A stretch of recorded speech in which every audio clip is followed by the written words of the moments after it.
আমি বলি মা অনেকক্ষণ ফোন করেনি, তাহলে একটু ফোন করি। জল চলে এসেছে আমার, এই দেখো দেখতে খুব সুন্দর হয়েছে। অবশ্যই জানে যে মেয়েরা কি খেতে পছন্দ করে আর কি ভালোবাসে না বাসায়।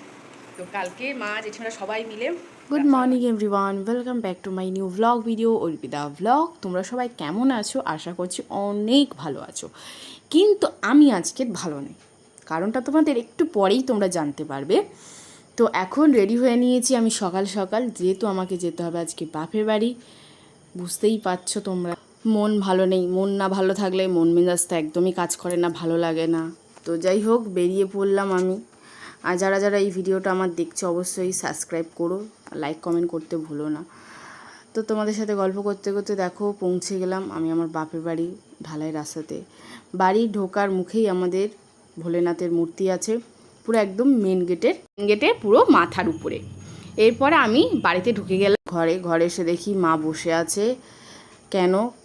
আর তারপর দেখতেই পাচ্ছ মা চোখ মুখ ফুলে গিয়েছে, মানে আমার দিদুনের সাথে কথা বলছে। কারণ আমার মার শরীরটা না বেশ কিছুদিন ধরে একটু খারাপ ছিল, আর আগের দিন একটু বেশি খারাপ হয়ে গেছিলো। তাই দিদুন খবর নিচ্ছিল যে মা কেমন আছে। দিদার একটু বয়স হয়েছে, তাই দিদা আসতে পারেনি।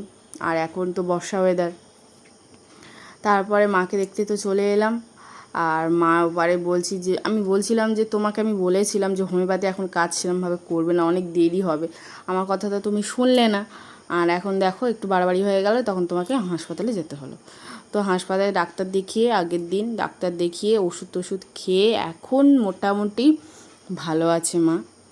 তো ওই জন্য মা বলছে আমি এখন অনেকটাই ভালো আছি, তুই জামাটা ছেড়ে নে, তোর জন্য একটা জিনিস বানিয়েছি, চ খাবি চমস বলতে মায়ের সাথে চলে এলাম। এটা কি বলতো, কচু পাতা মাখানো, মায়ের হাতে বিশেষ করে খেতে তো আমার খুবই ভালো লাগে। দেখে জিভে জল চলে এসেছে আমার সত্যি সত্যি জিভে জল চলে এসেছে। আমি তো দাম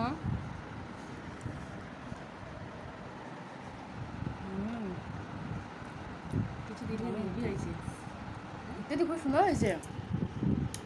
তারপর দেখো আজকে দুপুরের খাবারে কী ছিল, কচু ভাতে মাখানো কচু পাতা, আলু ভাজা, মুগ ডাল, আর হচ্ছে সিলভার কাপ মাছের মাথা দিয়েছে দেখো আমাকে। আর এপারে হয়েছে দেখো কুমড়ো আলু দিয়ে চিংড়ি দিয়ে একটা চচ্চড়ি আর ডিম ভাজা। খাওয়া তো শুরু করে দিয়েছি, চলো এখন খাওয়া যাক। তো একটা ফটো তুলতে গিয়ে যে এমন অবস্থা হবে আমি ভাবতে পারিনি সত্যি। মানে ভেবেছিলাম একটা সুন্দর করে ফটো তুলবো, আমার জামার 12টা বেজে গিয়েছে। তো যাই খাওয়া দাওয়া করে আমি চলে এলাম একটু রেস্ট নিতে। আর বসে বসে মার সাথে একটু কথা বলছিলাম। তারপর চলে এবার যাওয়ারও সময় হয়ে এসেছে বাপের মানে শ্বশুরবাড়িতে। তো তারপরে দেখো তোমাদের যেটা দেখাবো সেটা হচ্ছে আমার বোন এই মানে যেহেতু আর কদিন পর দুর্গাপুজো, 1.5 মাস বাকি আছে। তো এগুলো অর্ডারি মাল আমার বোন করে, আমিও করেছি এগুলো, একটু হেল্প করে দিয়েছিলাম বোনকে। কত সুন্দর দেখতে লাগছে বলো বন্ধুরা, আমার তো খুবই ভালো। আর এর উপরে এখনও চুমকির মানে অভ্রর কাজটা বাকি আছে। তো তারপর আমি ড্রেস পরে বেরিয়ে পড়লাম আমার বাড়ি যাওয়ার উদ্দেশ্যে। বিঙ্গো টেনে মেরে খেতে খেতে এখন বাড়িতে চলে এলাম। আর এই দেখো আমার ঘরের অবস্থা দেখো, ঘরে ঢুকে মনে হচ্ছে না যেটা আমার ঘর। আমি কিছুক্ষণ ছিলাম না, তার মধ্যে আমার বরের অবস্থা দেখো, সব বালিশ, মাথার বালিশ, পায়ের বালিশ ওলট পালট করে দিয়েছে, একদম বলার মতো নেই। তো চলো এখন বিছানাটা গুছিয়ে নিয়ে তোমাদের আরও একটা জিনিস দেখাবো, চলো সেটা তোমরা দেখো। তো চলো বাপের বাড়ি থেকে নিয়ে এসেছি, চলো সেটা তোমাদের দেখায়। আসার সময় মা জেঠিমারা হাতে তো মধ্যে ধরিয়ে দিল, বললো এটা নিয়ে যা। আমি বলি বাবা এত অনেক ভারী, কি আছে এটাইতে কিতে? বলে আচ্ছা বাবা তুই বাড়িতে নিয়ে যা, গিয়ে দেখবি এখন কি আছে। আর এ বাবা খুলে তো দেখি যে কত পিঠে দিয়েছে, কতটা দেখতে পাচ্ছ, একটা কন্টেনারে আর একটা হচ্ছে একটা টিফিন করতে দিয়েছে। কতটা কী কী পিঠে আছে বলো তো, তোমাদেরকে বলি কী কী পিঠে আছে। মা পুলি পিঠে, গুড় পিঠে, কলার বড়া, কত কি পাঠিয়েছে দেখো। আর যেহেতু এখন তালের সিজন, তাই তালের গুড় মানে পুলি পিঠে বানিয়ে পাঠিয়েছে। অবশ্যই জানে যে মেয়েরা কি খেতে পছন্দ করে আর কি ভালোবাসে না বাসায়। তো কালকে মা জেঠিমারা সবাই মিলে রাত্রবেলা বানিয়েছিল। আর বিশেষ করে পিঠে দেখবে টাটকা হওয়ার থেকে মানে বাসিটা খেতে বেশি ভালো লাগে। আমার তো দুটো খেতেই ভালো লাগে। আর তোমাদের কোনটা ভালো লাগে অবশ্যই কমেন্ট করে আমাকে জানাবে। তো আমার বাসি খেতেও ভালো লাগে, আর মানে যখন টাটকা টাটকা তৈরি হয় যখন পিঠেটা, তখন খেতেও ভালো লাগে। আমার মনে হয় তখন থেকে বাসিটা বেশি ভালো লাগে। তো বুঝতেই পারছো, এটাই বলে মা জেঠিমাদের ভালোবাসা।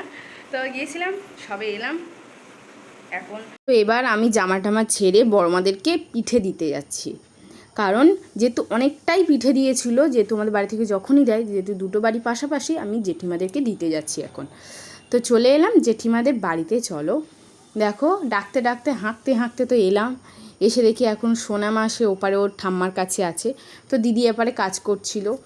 তো দিদি বলে কী এনেছো? আমি বললাম বাপের বাড়ি গিয়েছিলাম মাকে দেখতে, আর মা জেঠিমারা সব পিঠে পুলি করেছিল, পাঠিয়েছে আমাদের বাড়িতে, ওই জন্য তোমাদেরকেও দিতে এলাম। অনেকটাই দিয়েছে, তোমাদের জন্যও দিয়েছে, আমাদের জন্যও দিয়েছিল।